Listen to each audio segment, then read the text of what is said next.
The War of 1996 was the most critical, the most damaging, and the most destructive conflict ever faced by the human species. Estimates suggest 500 million people were killed from the Harvesters' initial main assaults over the span of the first few days alone. The Harvesters' leadership caste, especially their queens, were confident their years of preparation and reorganizing their forces would yield them another victory and another planet for refueling their ships and continuing their campaign. Having defeated every other empire across numerous galaxies, strategists and tacticians all saw everything they have studied since 1940 and predicted that nothing could defeat a vast array of city-sized warships. For many Harvesters on board who had joined the ranks, most were campaign veterans, expertly trained, remorseless, uncaring, and confident in their own abilities, equipment, and command structure.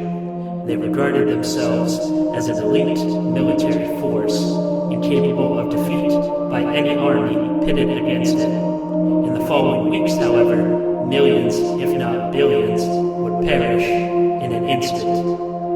They thought their codes were undiscoverable and could not be used against them in the form of a virus that filtered from the mothership to all 36 war vessels below, causing them to lose their shields and become disorientated.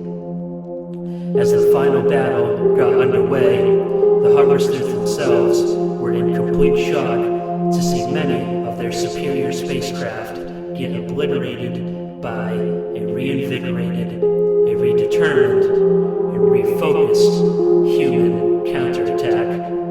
Led by President Whitmore himself, the initial offensive caught the Harvesters completely off guard as they were unprepared for a ferocious dogfight.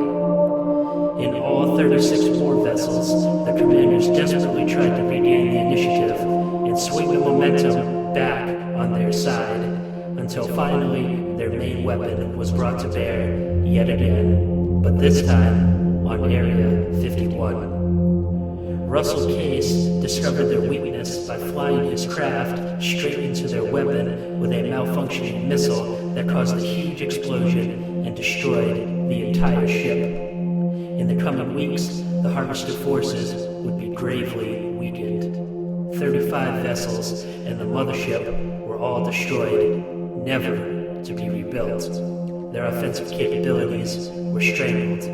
The casualties are impossible to determine. The Harvesters' remaining leadership caste became desperate and demoralized. Over the course of the following years, humanity would rebuild and regain its strength. The Harvesters, on the other hand, would never again be the military force they once were, as the preceding guerrilla campaign launched by the remaining forces on Earth was cut off and destroyed, following years of savage hand-to-hand combat. In the words of President Whitmore himself, "We will not vanish without a fight."